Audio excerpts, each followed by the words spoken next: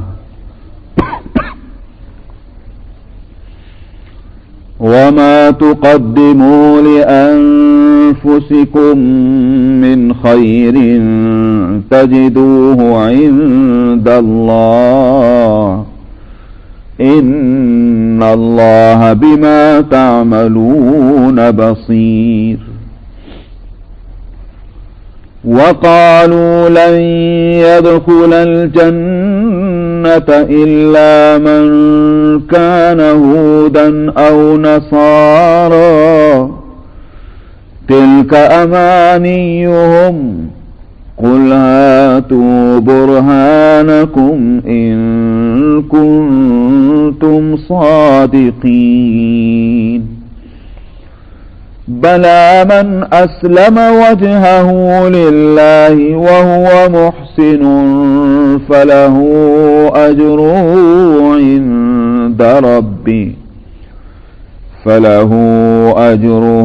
عند ربه ولا خوف عليهم ولا هم يحزنون.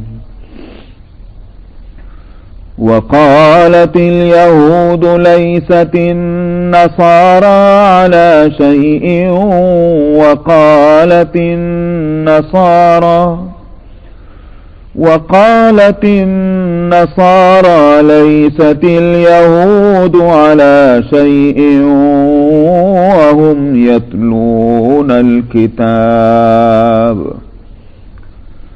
كذلك قال الذين لا يعلمون مثل قولهم فالله يحكم بينهم يوم القيامة فيما كانوا فيه يختلفون. ومن أظلم ممن منع مساجد الله أن يذكر فيها اسمه وسعى في خرابها أولئك ما كان لهم أن يدخلوها إلا خائفين لهم في الدنيا خزي ولهم في الآخرة عذاب عظيم. ولله المشرق والمغرب فأينما تولوا فثم وجه الله إن الله واسع عليم. وقالوا اتخذ الله ولدا سبحانه بل له ما في السماوات والأرض كل له قانتون. بديع السماوات والأرض وإذا قضى أمرا فإنما يقول له كن فيكون.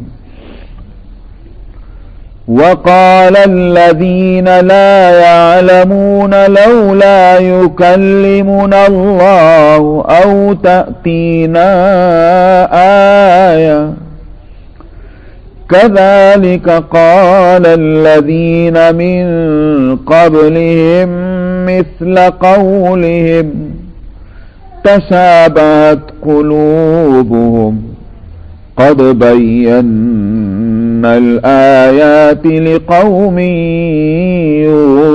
يوقنون إنا أرسلناك بالحق بشيرا ونذيرا ولا تسأل عن أصحاب الجحيم ولن ترضى عنك اليهود ولا النصارى حتى تتبع ملتهم قل إن هدى الله هو الهدى ولئن اتبعت أهواءهم بعد الذي جاءك من العلم ما لك من الله من ولي ولا نصير الذين آتيناهم الكتاب يتلونه حق تلاوته أولئك يؤمنون به ومن يكفر به فأولئك هم الخاسرون صدق اللہ العظیم. گزشتہ آیت میں فرمایا تھا کہ ود کثیر من اہل الکتاب لو یردونکم، اہل کتاب کی بہت سے لوگ یہ چاہتے ہیں کہ آپ تم لوگوں کو ایمان لانے کے بعد کفر کی حالت میں تم کو لوٹا دیں. اس کوشش میں لگے ہوئے ہیں، اور یہ کوشش اس لیے نہیں ہے کہ بھائی ان کو اپنا طریقہ پسند ہے تو ہر شخص اپنے اچھے طریقے کی طرف چاہتا ہے کہ دوسروں کو دعوت دے. بات یہ نہیں ہے، بلکہ یہ ہے کہ تم سے ان کو حسد ہے. اس حسد کی وجہ سے یہ نہیں چاہتے کہ تمہارے پاس کوئی خیر ہو، خوبی ہو. اصل میں حسد میں اور رشک میں ایک فرق ہے، اس بات کو سمجھ لینا چاہیے. رشک تو کہتے ہیں کسی کی اچھی حالت کو دیکھ کر کے یہ آرزو کرنا مجھے بھی یہ حالت نصیب ہو جائے، تو یہ تو بہت اچھی بات ہے. اچھی چیزوں پر رشک کریں گے تو اچھی ہی بات ہے. حدیث میں جیسے آتا بھی ہے، نبی کریم صلی اللہ علیہ وسلم نے فرمایا کہ آدمی چار طرح کے ہیں. ایک تو وہ ہے کہ جس کے پاس علم بھی ہے، یعنی علم سے مراد علم شریعت، علم دین، علم تقوی، اور فرمایا اس کے پاس مال بھی ہے. تو عالم بھی ہے اور مالدار بھی ہے. اب وہ اپنے مال کو اپنے علم کی روشنی میں خرچ کرتا ہے. کہاں خرچ کرے گا؟ علم کی روشنی میں خرچ کرنے کا مطلب یہ ہے کہ دینی کاموں میں، لوگوں کے بھلائی کی کاموں میں، جس سے اللہ راضی ہو ان کاموں میں خرچ کر رہا ہے. فرمایا ایک آدمی تو یہ ہے. ظاہر ہے اس کے بارے میں نبی نے فرما ضرور دیا، لیکن خود بخود سمجھ میں آ جائے گا کہ یہ سب جنتی ہے. اس کے بعد فرمایا ایک دوسری قسم آدمی کی یہ ہے کہ اس کے پاس علم ہے، مال نہیں ہے. اب وہ یوں کہتا ہے کہ اگر میرے پاس بھی مال ہوتا تو میں اسی طرح خرچ کرتا کہ جیسے یہ مال والا اور علم والا خرچ کر رہا ہے. اس کو مال کی آرزو نہیں، بلکہ وہ مال کے جس کو خرچ کیا جائے اس کی آرزو ہے. یہ ایک اچھی حالت ہے کہ مال کو اچھی جگہوں میں خرچ کیا جا رہا ہے تو وہ تمنا کر رہا ہے. یہ ہے رشک. دوسری قسم ہوئی، فرمایا اس کو اسی کا ثواب ملے گا. فرمایا کہ جو اس نے تمنا کی ہے، آرزو کی اچھی چیز کی، اس کو رشک ہے، لہذا اس کو ثواب ملے گا. فرمایا تیسری قسم ایک ایسے آدمی کی ہے کہ جس کے پاس علم نہیں ہے، مال ہے. اب علم نہیں ہے تو کیا کرے گا؟ جاہلانہ حرکت کرے گا. مال ہے تو واہی تباہی خرچ کر رہا ہے, صحیح جگہ نہیں خرچ کرتا, غلط جگہ خرچ کرتا ہے, لازمی طور پر اس کو جہنم میں جانا ہے. تیسری قسم ہوئی. چوتھی قسم ایک ایسے آدمی کی ہے کہ جس کے پاس نہ علم ہے اور نہ مال ہے. فرمایا وہ آرزو کرتا ہے کاش اس آدمی کے جیسا میرے پاس بھی مال ہوتا, میں بھی ایسے ہی خرچ کرتا, خوب گانا بجانا سمجھ میں آیا, اور شادی بیاہ میں خوب خرچ کرتا, ڈھول ڈھمکے ہوتے. فرمایا اس کو گناہ ملے گا. تو آرزو اور رشک یہ ایک حقیقت ہے, اور اچھی چیزوں کے لیے رشک کرنا بہت اچھا ہے. اچھا صاحب, حسد جو ہے اس کے معنی یہ ہیں کہ کسی آدمی کو اچھی حالت میں دیکھ کر کے اور یہ تمنا کرنا کہ اس کے پاس یہ نعمت نہ رہے, چاہے مجھے نہ ملے, اس کے پاس نہ رہے, یہ ہے حسد. اور یہ بری بات. بھائی اچھی حالت میں دوسرے کو دیکھنے سے اگر خوش نہیں ہوتے تو تم رنجیدہ بھی تو نہ ہو, تو مجھے نہ ملے مگر اس کو بھی نہ ملے, یہ اس حسد کو برا کہا گیا ہے. البتہ ایک اس میں اشکال, کسی کو کبھی حدیث سنی ہو تو اس کی وجہ سے اشکال نہیں ہونا چاہیے کہ ایک حدیث ہے لا حسد الا فی اثنین, رجل آتاہ اللہ مالا فسلطہ علی ہلاکتہ فی الحق ورجل آتاہ اللہ علما فیقضی بہ او کما قال. فرمایا حسد نہیں ہے مگر دو آدمیوں پر. ایک تو وہ آدمی کہ جس کو اللہ نے علم دین دیا ہے اور اس علم کی روشنی میں وہ فیصلے کرتا, اپنے لیے فیصلہ ہو, دوسروں کے لیے فیصلہ ہو. ایک تو اس کے لیے اس سے حسد کیا جا سکتا ہے. اور ایک وہ آدمی کہ جس کو اللہ نے مال دیا ہے اور وہ رائے حق میں اس مال کو لٹانے پر لگا ہوا ہے. تو حسد اور سے نہیں ہو سکتا, ان دو آدمیوں سے ہو سکتا ہے. تو اب اس میں اشکال یہ ہے کہ حسد تو بری چیز ہے اور اس حدیث میں حسد کرنے کو کہا گیا. اس کے دو جواب دیے ہیں علماء نے. ایک جواب تو یہ کہ یہاں حسد جو ہے وہ رشک کے معنی میں ہے, تو کوئی اشکال نہیں. دوسرا جواب اور ہے, اور وہ جواب بلکہ مجھے زیادہ ہی اچھا لگتا ہے. فرمانے کا منشا یہ ہے کہ حسد بری چیز ہے جو بالکل نہیں ہونی چاہیے, مگر اگر حسد کی اجازت ہوتی بھی تو ان دو جگہوں میں ہوتی. یعنی ایک عالم کے لیے حسد کرنا کہ صاحب یہاں اس کو تو علم ملا, مجھے کیوں نہ ملا, اگر حسد کی اجازت ہوتی تو وہ بھی ان دو جگہوں میں ہوتی. نہ یہ کہ صاحب کسی کو دیکھا کہ صاحب وہ مثال کے طور پر بہت حسین ہے, بڑا پہلوان ہے, بڑا تندرست ہے, بہت اولاد والا ہے, فلاں. یہ چیزیں ایسی نہیں کہ جس پر نظر اٹھائی جائے. نظر اٹھانے کے قابل دو ہی چیزیں ہیں, ایک عالم کا علم یا اس مالدار کا مال کہ جو اپنے مال کو رائے حق میں لوٹانے پر لگا ہوا ہے. تو بہرحال اس سے میں نے کہا کہ حسد بری چیز ہے. یہاں جن لوگوں کا تذکرہ ہے وہ جو مسلمانوں کو مسلمان نہیں دیکھنا چاہتے, وہ اس لیے نہیں کہ ان کو اپنا راستہ پسند ہے, بلکہ اس لیے کہ یہ پیغمبر اسلام ان میں کیوں آ گئے. اب یہ ہمارے اختیار میں یہ تو نہیں ہے کہ صاحب پیغمبر کو نہ آنے دیتے, مگر اب یہ ہے کہ اس فکر میں ہے کہ مسلمان جو ہیں اسلام کو چھوڑے کافر بن جائیں, تو یہ حسد کی وجہ سے ہے. فرمایا حسد من عند انفسہم. تو اب یہاں نبی کریم صلی اللہ علیہ وسلم کو اسی آیت میں اور بلکہ تمام مسلمانوں کو ایک ہدایت تو یہ دی تھی کہ فاعفو واصفحوا, آپ معاف فرما دیجئے, نظر انداز کیجئے, ان کی غلط حرکتوں کی وجہ سے آپ تکلیف میں مبتلا نہ ہوں, چھوڑیں ان کو, رکھیں ان کو اپنی حالت پہ چھوڑیں. ایک تو یہ ہدایت فرمائی. دوسری ہدایت یہاں یہ ہے وَأَقِیمُوا الصَّلَاةَ وَآتُوا الزَّکَاةَ. یہ عجیب ہے قرآن کا معاملہ, برائیوں سے بچاتا ہے. مثال کے طور پر آپ یوں کہہ دیجئے کہ بھائی اس پیپر کو یہاں نہ رکھو. اگر صرف یہ ہدایت دے دی جائے اس پیپر کو یہاں نہ رکھو, تو یہ ہدایت کمپلیٹ ہے کہ انکمپلیٹ ہے, مکمل ہے کہ نامکمل ہے؟ مکمل جب ہوگی کہ جب ہم یوں کہیں اس پیپر کو یہاں نہ رکھو, یہاں رکھو. سمجھ آیا؟ صرف اتنا کہہ دینا کہ یہ پیپر کو یہاں نہ رکھو, سوال یہ کہاں رکھو, ایک سوال پیدا ہوتا ہے. قرآن کا کمال یہی ہے کہ جب برائیوں سے بچاتا ہے یہ مت کرو, تو پھر اس کے لیے ایک اچھا عمل بتاتا ہے کہ یہ کرو. کرنے کا کام یہ نہیں ہے بلکہ یہ دشمنوں کی ان غلط حرکتوں کی وجہ سے مسلمانوں کا تکلیف میں مبتلا ہونا ایک طبیعی اور فطری بات ہے. ہم سے حسد رکھتے ہیں, ہم سے جلتے ہیں, مجھے اگر یہ معلوم ہو کہ آپ مجھ سے جلتے ہیں مجھے تکلیف ہوگی کہ نہیں ہوگی؟ آپ کو معلوم ہو کہ میں آپ سے جلتا ہوں تو آپ کو تکلیف ہوگی کہ نہیں ہوگی؟ اب سوال یہ کہ کوئی شخص آ کے نصیحت کرنا شروع کر دے جلو مت جلو مت، بھائی ٹھیک ہے بہت جزاک اللہ، مگر سوال یہ کہ اس بیماری کا کوئی علاج بھی تو ہونا چاہیے.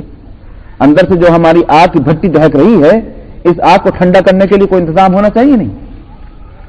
تو قرآن یہ مکمل بات کہتا، فاعفو واصفحو، معاف کر دو نظر انداز کرو. مطلب یہ ہے کہ تم اس غصے میں اپنے آپ کو مبتلا نہ رکھو ورنہ تمہاری زندگی پر اثر پڑ جائے گا. پھر سوال یہ کہ ہم کریں کیا؟ اس کا ہے یہاں علاج، وَأَقِیمُوا الصَّلَاةَ وَآتُوا الزَّکَاةَ، نماز قائم کرو اور زکات دو. نماز قائم کرنے سے کیا ہوگا؟ اللہ سبحانہ و تعالیٰ کی طرف رجوع ہوگا. جب اللہ کی طرف رجوع ہوگا تو مطلب یہ کہ مومن تو اللہ ہی پر تو ایمان لایا ہے، اور جب اللہ سے مل گیا جا کر کے اور اپنی توجہ کو اللہ کی طرف لگا دیا تو غیر اللہ سے اس کی توجہ خود بخود ہٹ جائے گی. غیر اللہ اس کے لیے اگر تکلیف دے دی ہیں اس کو اس کی تکلیف کا احساس نہیں ہوگا. ایک مثال میں دیتا ہوں، مثلا آپ جو ہیں مثلا کسی شخص کا آمنا سامنا ہو جائے ایک ایسے آدمی سے کہ جس سے لڑائی ہے، سخت لڑائی ہے، ظاہر ہے کہ اس کو دیکھنے سے خوشی نہیں ہوگی. اب اگر یہ یہاں سے اٹھنے کے بعد اپنے گھر والوں میں جا کے بیٹھ جائے، اپنے بیوی بچوں کے پاس بیٹھ جائے، اس کا غم غلط ہو جائے گا، اس لیے کہ اس کو برے ساتھیوں کے مقابلے میں اچھے ساتھی مل گئے. واقعی الصلاح کے معنی یہی ہے کہ تم اللہ سبحانہ و تعالیٰ کی طرف متوجہ ہو جاؤ. جب اللہ کی طرف متوجہ ہو جاؤ گے تو اللہ رحیم ہے، اللہ کریم ہے، اللہ رحمان ہے، اللہ رؤوف ہے. ان کی وہ ساری صفتیں جب تمہارے سامنے آئیں گی تمہاری تکلیف دور ہوگی. اس سے خود بخود یہ مسئلہ نکلا کہ جب مسلمان کو کسی طرح کی دنیا میں پریشانی ہو اور تکلیف ہو، اس کا علاج ہے نماز کے لیے کھڑا ہو جانا، نماز کی نیت باندھنا. نبی کریم صلی اللہ علیہ وسلم کی سنت بھی یہی ہے. نبی کریم صلی اللہ علیہ وسلم کی سیرت میں یہ بات آتی ہے کہ جب آپ کو کوئی پریشانی ہوا کرتی تھی اور آپ نماز کی طرف متوجہ ہوتے، نماز پڑھتے اور لمبی نماز پڑھتے، نماز کے بعد آپ کی وہ کیفیت ختم ہو جاتی. آپ نے خود فرمایا قرۃ عینی فی الصلاۃ، نماز کے اندر میری آنکھوں کی ٹھنڈک ہے. اب ہم جیسے لوگ اگر قرآن شریف کی آیت نہ اور ہو بھی تو بھی کیا، بعض گستاخ سمجھتے ہیں ارے مولویوں کی بات بھی عجیب ہے، جب دیکھو نماز کی بات کرتے ہیں، جب دیکھو یہ زکات کی بات کرتے ہیں. ارے بھائی مولویوں کو کیا پڑی، یہ تو قرآن کہہ رہا ہے. ہر مرض کا علاج اور ہر تکلیف کے لیے اگر کوئی تسلی کی صورت ہے وہ واقعہ یہ ہے کہ نماز ہے، اور اس کے ساتھ زکات کا بھی مسئلہ جوڑا ہے. زکات کو ہر جگہ قرآن شریف نماز کے ساتھ لگایا، کہیں قرآن شریف نماز کی ہدایت نہیں ہے بغیر زکات کے، زکات اس کے ساتھ ہے. اس کا ایک بہترین اس کی ایک تعبیر اور حکمت حضرت نانوتوی رحمۃ اللہ علیہ نے بتلائی ہے. میرا خیال یہ کہ ان کی کتاب ہے کیا ہے وہ، یہ تو میرا خیال ہے کہ تراویح سے متعلق کتاب ہے، اس میں یہ کون سی کتاب ہے. پر بہرحال انہوں نے اس کا لکھا ہے مثال سمجھیے. آپ جب کسی ضرورت سے کسی بڑے آدمی کے پاس جائیں، کوئی بھی ضرورت ہو، ملنے کے لیے جا رہے ہیں آپ، کیا آپ اس بات کو اچھا سمجھیں گے، آداب میں سے سمجھیں گے آپ کچھ ہدیہ لے کر جائیں، یہ خالی ہاتھ چلے جانے کو اچھا سمجھیں گے؟ سمجھا ہے؟ جب کسی اچھے آدمی کے پاس، کسی بڑے آدمی کے پاس، کسی بزرگ کے پاس آپ جائیں، کچھ نہ کچھ لے کر جائیں گے. 2 پیسے کی چیز ہو، 4 پیسے کی چیز ہو، کپڑا ہو، کھانا ہو، مٹھائی ہو، کچھ بھی ہو. خالی ہاتھ جانے کے مقابلے میں آپ کچھ نہ کچھ لے جانا پسند، آداب میں سے بھی یہی ہے. تو یہاں بھی یہی ہے. نماز کیا ہے؟ دراصل احکم الحاکمین کے دربار میں حاضری ہے. اور کیوں حاضری ہے؟ اپنی بندگی اور عبدیت کے اظہار کے واسطے، اور ساتھ میں کچھ اپنے لیے خیر خیرات مانگنے کے واسطے. سمجھا؟ اتنے بڑے دربار میں جا رہے ہو تو کچھ ہدیہ بھی تو ہونا چاہیے. وہ ہدیہ ہے زکات. تو زکات جو ہے وہ اللہ سبحانہ و تعالی کے حکم سے چونکہ دینا ہے، غریبوں کو دینا ہے، اس کے بندوں کو دینا ہے. اللہ سبحانہ و تعالی اس کو کاؤنٹ کریں گے بندے نے مجھے ہی دیا، ان کے لیے ہدیہ ہے. اسی بات سے قرآن شریف میں اس کے لیے لفظ کیا لائے جا رہے ہیں؟ من ذا الذی یقرض اللہ قرضا حسنا، کون ہے جو اللہ کو اچھا قرضہ دے؟ جب یہ آیت نازل ہوئی تو شیطان یہودیوں نے کہا تھا مدینے میں کہ لے لو سن لو مسلمانوں کے خدا جو ہیں وہ غریب ہو گئے, وہ قرضہ مانگ رہے ہیں. گستاخی کی وجہ, وہ بھی حسدی تھا, ورنہ کیا وہ نہیں جانتے کہ اللہ سبحانہ و تعالیٰ کی ذات کیا ہے؟ اہل کتاب تھے. تو من ذا الذی یقرض اللہ قرضا حسنا, قرضہ کہنا اس کو دراصل دینے والوں کے درجے کو بڑھانا ہے. تو یہاں زکوٰۃ جو ہے وہ دیا تو جائے گا غریب کو, مگر چونکہ اللہ کو راضی کرنے کے لیے دیا جانا ہے, یہ اللہ کے حق میں ہدیہ ہوگا. اس لیے ہر نماز کے ساتھ زکوٰۃ کا تذکرہ یہ حضرت نانوتوی رحمۃ اللہ علیہ نے اس کی حکمت بتلائی. اسی بات سے حضرت نانوتوی رحمۃ اللہ علیہ کہتے ہیں کہ آداب میں سے واقعی یہی بات ہے کہ جب مسجد کو جا رہے ہوں تو راستے میں کوئی غریب نظر آ جائے, کوئی ضرورت مند نظر آ جائے, 2-4 پیسے کیوں نہ ہو, خیر خیرات کرتے ہوئے جائیں مسجد کو, تو یہ بہت اچھی بات ہے. قرآن شریف کے اندر اقیم الصلاۃ وآتوا الزکاۃ دونوں کو ساتھ ملانے سے یہ حکمت سمجھ میں آتی ہے. معلوم یہ ہوا کہ جس طرح سے نماز ساری عبادتوں میں ایک ایسی عبادت ہے کہ بندے اور خدا کے درمیان میں اب کوئی فاصلہ نہیں رہتا اور بندہ اپنے خدا سے جڑ جاتا ہے, کہ جیسے حدیث میں آیا کہ بندہ کسی حالت میں اللہ سے اتنا قریب نہیں ہوتا جتنا قریب وہ نماز کے اندر اور نماز کے سجدے میں ہوتا ہے. حدیث میں تو یہ فرمایا گیا کہ جب وہ سر رکھتا ہے تو سر اللہ کے قدموں میں پہنچتا ہے. تو نماز سب سے اعلیٰ درجے کی عبادت ہے. زکوٰۃ بھی ساری عبادتوں میں اعلیٰ درجے کی چیز ہے. کیوں؟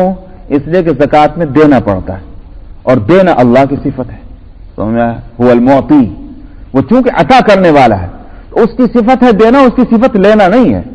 جب اللہ سبحانہ و تعالیٰ کی صفت یہ ٹھہری, جو بندہ اللہ کے اخلاق اپنے اندر پیدا کر لے گا اور اللہ کی صفتوں کا عکس اپنے اندر اتارے گا تو اللہ کو پسند آئے گا. میں تھوڑی ایک مثال میں دیتا ہوں. مثلا آپ شیروانی پہنے ہوئے ہیں, کوئی آپ کے اگر بچے جو ہیں وہ بھی ایسی شیروانی پہننا شروع کر دیں, میرے ابا شیروانی پہنتے میں بھی شیروانی پہنوں گا, برا لگے گا اچھا لگے گا؟ سمجھا؟ اچھا لگے گا نا. بیٹے نے میرا طریقہ اپنایا ہے, مجھے دیکھ کر کے میری عادت اپنے اندر پیدا کرنے کی کوشش کی ہے, تو یہ تعلق کو ظاہر کرتا ہے, اور جب تعلق کو جو چیز ظاہر کرتی ہے وہ دونوں کو خوشی عطا کرتی ہے. اللہ سبحانہ و تعالی جب یہ دیکھتے ہیں کہ بندہ میری عادتیں اپنے اندر لینے کی کوشش کر رہا ہے, اللہ کو اس سے خوشی ہوتی ہے. اسی بات سے مال کے عطا کرنے کو آپ کہتے ہیں سخی, سخاوت. مال دینا, خرچ کرنا, اس کو سخاوت کہتے ہیں. تو سخی کے لیے حدیث میں آتا ہے السخی قریب الی اللہ قریب الی الجنہ بعید من النار. سخی جو ہے وہ اللہ سے قریب, جنت سے قریب, جہنم سے دور. اس کے مقابلے میں بخیل ہے, تو بخیل کے لیے فرمایا والبخیل بعید من اللہ بعید من الجنہ قریب الی النار, کہ بخیل جو ہے وہ اللہ سے دور, جنت سے دور اور جہنم سے قریب. تو سخاوت جو ہے دینا یہ اللہ کو بہت پسند ہے. یہ عمل دینے کا شاید اس کے مقابلے میں اسی واسطے بعض بزرگوں کو تو یہ کہنا, اور کچھ ہماری چھوٹی سی عمر کے اندر تجربہ بھی ہے کہ اور اعمال میں کمی اور زیادتی وہ کرنے والے بھی, ان کو جن کی عادت ہے سخاوت کی, کچھ ایسا دیکھا جیسے اللہ سبحانہ و تعالیٰ کی رحمتیں اور عنایتیں ان کے ساتھ شامل حال ہیں. سمجھا؟ بلکہ اس حدیث کے اندر بھی ہے کہ قریب الی الناس, سخی جو ہے وہ لوگوں کے دلوں میں بھی اس کی محبت بڑھ جاتی ہے بخیل کے مقابلے میں. تو اللہ اس کو پسند کریں, بندے اس کو پسند کریں, جنت سے قریب ہو جائے. تو زکوٰۃ جو ہے وہ اس کا وہ حصہ ہے کہ جس کا دینا فرض ہے, ورنہ مطلب یہ نہیں ہے کہ صرف زکوٰۃ دے اور کچھ نہ دیں. جب زکوٰۃ دیں گے تو وہ اور بھی دیں گے. وَمَا تُقَدِّمُوا لِأَنفُسِكُم مِّن خَيْرٍ تَجِدُوهُ عِندَ اللَّهِ, اور جو کچھ تم بھی اپنے آپ کے لیے کوئی بھی بھلائی کی چیز آگے بڑھاتے ہو اس کو تم اللہ کے پاس پاؤ گے. آگے بڑھانے کے معنی یہ ہے کہ اللہ کے لیے جو بھی کام کرنا ہے, دنیا کے لیے نہیں کرنا, اللہ کے لیے کرنا ہے. تو اللہ کے لیے کرنے کا مطلب کیا ہوا؟ اس کا اجر کل کو ملے گا, آج نہیں ملے گا, مرنے کے بعد ملے گا, اس لیے وہ آگے بھیجنا ہے. ان اللہ بما تعملون بصیر. حضرت شقیق بلخی رحمت اللہ علیہ بڑے اولیاء اللہ میں گزرے ہیں, اور ان کے مرید ہیں اور شاگرد ہیں, ان کا نام ہے حضرت حاتم اسم. حضرت حاتم اسم رحمت اللہ علیہ تقریباً 30 سال تک اپنے شیخ کی خدمت میں رہے. یہ وہ زمانہ تھا کہ ایسا نہیں تھا کہ جہاں دیکھا کہ مولوی صاحب کا پروپیگنڈا بہت ہے کھٹ سے مرید ہو جائیے. اور اس کے بعد جو ہے نہ مولوی صاحب کو پتا کہ میرا مرید کون ہے، نہ مرید کو پتا میرا پیر کون ہے. تو میں آیا تو وہ دور نہیں تھا، بلکہ یہ کہ واقعتاً پیر بھی پیر ہوتے تھے اور مرید بھی صحیح مرید ہوتے تھے. 30 سال تک حضرت کی خدمت میں پڑ گئے آ کر کے تاکہ فیض. اب حضرت نے بھی 30 سال میں میرے خیال سے پوچھا ہی نہیں ہوگا کیا گزر رہی تیرے اوپر. 30 سال کے بعد پوچھا میں تمہیں ہمارے پاس رہتے ہوئے کتنے دن ہو گئے؟ عرض کیا حضرت 30 سال ہو گئے. میں کچھ سیکھا بھی تم نے؟ کہ جی 8 باتیں سیکھی، ان میں سے ایک بات میں یہاں نقل کر رہا ہوں. انہوں نے کہا کہ صاحب میں ایک بات دیکھا کرتا تھا کہ لوگ اپنی جو چیز بھی اس کو پسند ہے اور جس چیز کی بھی قیمت اور ویلیو ان کے دماغوں میں ہے اس کی حفاظت کا انتظام کرتے ہیں. روپیہ پیسہ ہو، کپڑے ہوں، زیورات ہو، جو بھی ہو، جو چیز اچھی ہے اور قیمتی ہے اس کی حفاظت کرنی ہے. اب حفاظت کے مختلف صورتیں، کوئی تو بکسوں میں رکھ رہا ہے، کوئی سیف تجوری کے اندر رکھ رہا ہے، کوئی کسی اور کے پاس امانت جہاں امانت گھر ہے وہاں لے جا کے رکھ رہا ہے. 1000 قسم کے انتظام ہیں جو کیے جا رہے ہیں. انہوں نے کہا کہ مگر کوئی بھی انتظام مجھے ایسا نہیں معلوم ہوا کہ جو پرفیکٹ ہو، جس میں کوئی نقصان کا خطرہ نہ ہو. کہیں بھی ہو آگ ہی لگ سکتی ہے، کہیں بھی ہو چور آ کر چوری کر کے لے جا سکتے ہیں. ایک مثال کے طور پر بہتی آ گئی، فلڈ آ گیا، بہ کے چلا گیا. کوئی حفاظت کا انتظام اب تک میری نظر سے ایسا نہیں گزرا کہ جس میں مکمل طور پر وہ چیز محفوظ ہو جائے اور کوئی خطرہ اس کو لاحق نہ ہو. میں سوچتا تھا میرے پاس بھی تو کچھ چیزیں ہیں جو میں محفوظ رہنے کے قابل ہیں. میں سوال یہ کہ میں اس کی حفاظت کا وہ کیا انتظام کروں کہ جس میں کوئی خطرہ نہ ہو. مجھے اطمینان ہو جائے کہ بس اب یہ چیز نہ چور چوری کر سکتا ہے، نہ اس کو آگ کھا سکتی ہے، نہ یہ اس کو فلڈ آ کر لے جا سکتا ہے. وہ کیا ذریعہ ہے؟ مجھے کوئی راستہ نہیں ملتا تھا، سمجھ میں نہیں آتا تھا. حضرت آپ کی صحبت کی برکت سے مجھے قرآن شریف میں ایک آیت ملی. وہ آیت یہی ہے، اور وہ آیت یہ کہ وَمَا تُنْفِقُوا مِنْ خَيْرٍ وَمَا تُقَدِّمُوا لِأَنفُسِكُم مِّنْ خَيْرٍ تَجِدُوهُ عِندَ اللَّهِ. اور ایک دوسری آیت مَا عِندَكُمْ يَنْفَدُ وَمَا عِندَ اللَّهِ بَاقٍ. یہ 2 آیتوں کے لیے انہوں نے کہا. ان 2 آیتوں کے اندر میں نے یہ دیکھا کہ جو تم اپنے لیے اچھی بات سمجھتے ہو اور تم اس کو اللہ کے پاس دے دو تو تم وہاں جا کر اللہ کے پاس اس کو پاؤ گے، محفوظ رہے گی. جو تمہارے پاس رہتی ہے وہ فنا ہونے والی ہے، جو اللہ کے پاس چلی جاتی ہے وہ باقی رہنے والی. میں نے کہا سبحان اللہ. تو مجھے مل گئی وہ بات، مجھے راستہ مل گیا. اب مجھے جب بھی کوئی چیز پسند آتی ہے میں خیرات کر دیتا ہوں، اور مجھے یقین ہے کہ مجھے اللہ میاں کے ہاں ملے گی. وہ نہ اس کو چور چوری کر سکتا ہے، نہ فلڈ میں جا سکتی ہے، نہ آگ اس کو کھا سکتی ہے. اللہ میاں نے وعدہ لے لیا، اور جب اللہ حفاظت کریں کسی چیز کی تو اس کو تو آج بھی نہیں آ سکتی. تو واقعی یہ کہ ہم آیتیں تو ہم بھی پڑھتے ہیں، رات دن پڑھتے ہیں، لیکن اس سے یہ نتیجے نکالنا جو نتیجہ ان بزرگوں نے نکالا، نظر کا یہ فرق ہے. اور کیا ہے؟ وَمَا تُقَدِّمُوا، جو کچھ تم بھیجو گے، آگے بڑھاؤ گے اپنے لیے اچھی چیز کو، اس کو پاؤ گے تم اللہ کے پاس. اس لیے زکوٰۃ کے دینے میں اور خرچ کرنے میں کوئی تعامل نہیں ہونا چاہیے کہ یہ چیز ضائع ہو رہی. ان اللہ بما تعملون بصیر.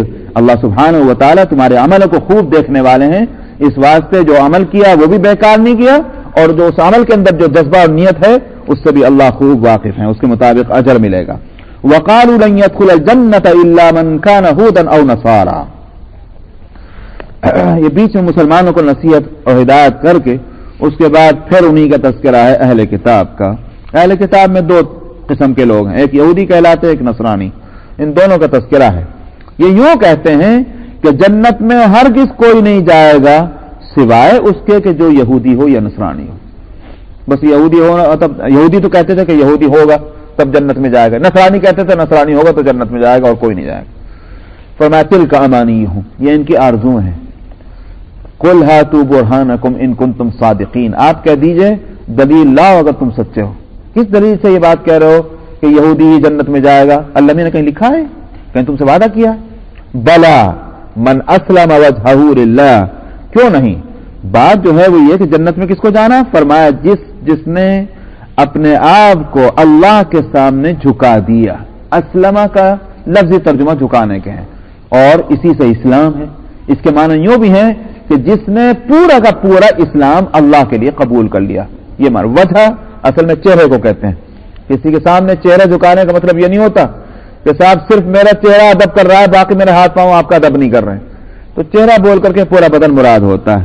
کیوں نہیں؟ جس نے اپنے آپ کو جھکا دیا اللہ کے لیے اس حالت میں کہ وہ نیکیاں کرنے والا ہو، فلہ اجرہ عند ربی، اس کا اجر ہے اس کے رب کے پاس، اور نہ ان کو کوئی خوف ہوگا نہ ان کو کوئی غم ہوگا. معلوم ہوا کہ نام رکھنے سے کام نہیں چلتا. کل کو اگر کوئی یہودی کہنے لگے کہ صاحب میں تو مسلم ہوں، لیکن وہ سارے کام وہی کرتے رہے جو یہودیوں کے ہیں، یہ تو نہیں ہوگا کہ چونکہ نام مسلمان رکھ دیا لہذا وہ جنت میں چلا جائے گا. اگر کوئی یہودی اپنا نام مثال کے طور پر سعد رکھ لے، سعید رکھ لے، سعود رکھ لے، تو اس کی وجہ سے وہ سعادت مند تو نہیں ہو جاتا کہ چونکہ سعادت کے مادے سے نام سعید رکھ لیا ہے لہذا ہو گیا خوش بخت. تو نام اصل چیز نہیں ہے، اصل چیز جو ہے وہ انسان کا عقیدہ اور اس کا عمل ہے. تو من اسلم وجہہ للہ، اس سے تو عقیدہ کی طرف اشارہ ہے. اللہ کے لیے جھکا دینا مطلب یہ کہ مومن بن جانا، مسلم بن جانا. وہو محسن، اس سے عمل کی طرف اشارہ ہے کہ نیک عمل بھی کر رہا ہو تو عقیدہ بھی درست، عمل بھی درست، اس کا اجر اس کے رب کے پاس ہے، اور نہ ان کو کوئی خوف ہوگا نہ ان کو کوئی غم ہوگا. وقالت اليهود ليست النصارى على شيء وقالت النصارى ليست اليهود على شيء وهم يتلون الكتاب. طرفہ تماشا یہ فرماتے ہیں کہ یہود تو نصارہ کو یوں کہتے ہیں، ان کا کوئی بات صحیح نہیں ہے. نصرانی جو ہیں یہ بالکل ہی غلط ہے، یہ کسی مقام پر کسی پوزیشن پہ ہے ہی نہیں. یہود تو نصرانیوں کو کہتے ہیں، اور فرمایا نصرانیوں کہتے ہیں یہود کسی صحیح راستے پہ نہیں. تو وہ ایک دوسرے کو گالیاں دے رہے ہیں، دونوں کو غلط بتا رہے ہیں. فرمایا وہم یتلون الکتاب، حالانکہ دونوں کے دونوں کتاب کی تلاوت کرتے ہیں. یہاں الکتاب سے مراد کیا ہے؟ آج کی زبان میں آپ کہہ لیجئے بائبل. دونوں کا ایمان اور عقیدہ بائبل پر ہے. یہودیوں سے پوچھو تورات کیا ہے؟ ہاں اللہ کی کتاب ہے. نصرانیوں سے پوچھو تورات کیا ہے؟ اللہ کی کتاب ہے. دونوں ایک ہی کتاب پر ایمان رکھے اور دونوں ایک دوسرے کو گمراہ کہیں. یہ کہاں کی عقل مندی کی بات ہے؟ مگر بدقسمتی یہ ہے کہ قرآن نے تو یہودیوں کے تعلق سے یہ بات کہی، آج ہماری حالت یہی ہے.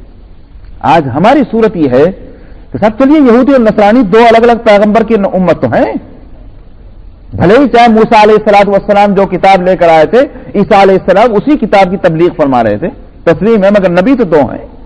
یہاں تو صورت یہ ہے کہ ہمارا قرآن ایک اور ہمارے نبی ایک، محمد صلی اللہ علیہ وسلم، لیکن ہماری جماعتوں کے اندر جو پھوٹ ہے اس کی ٹھیک یہی حالت ہے، ایک دوسرے کو جہنمی کہتے ہیں.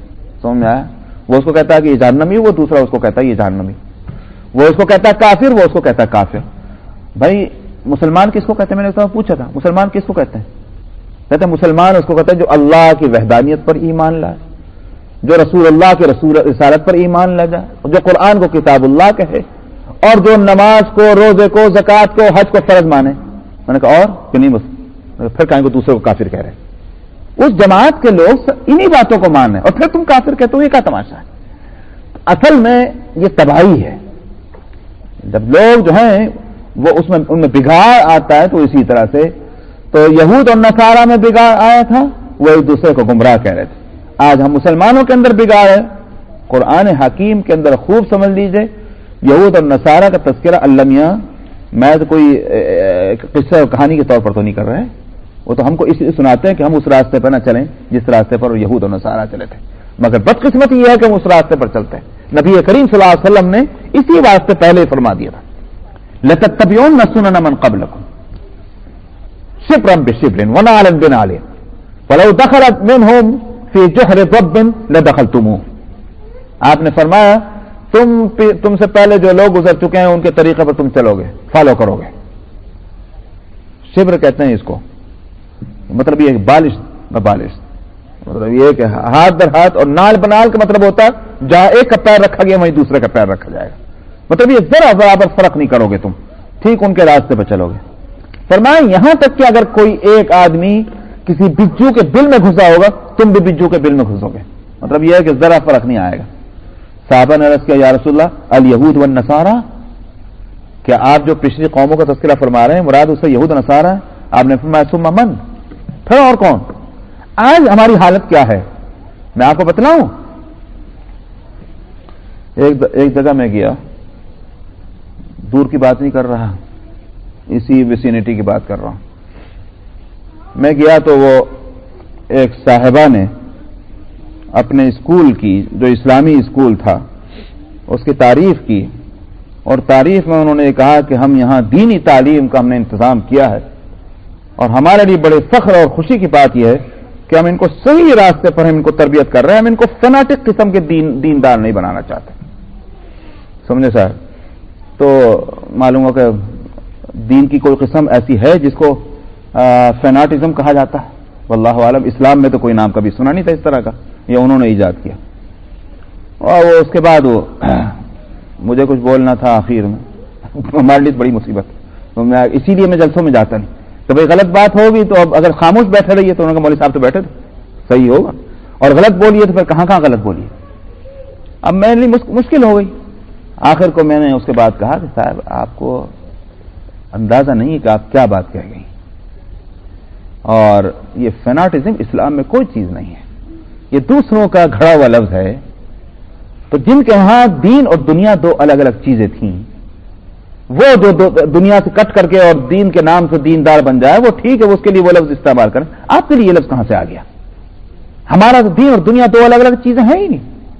ہاں الا یہ کہ آپ کو اسلام کو دوسری قسم کا آپ تجویز کرنا چاہتے ہو. اسلام وہی ہے جو محمد صلی اللہ علیہ وسلم لے کر آئے اور جس کو صحابہ نے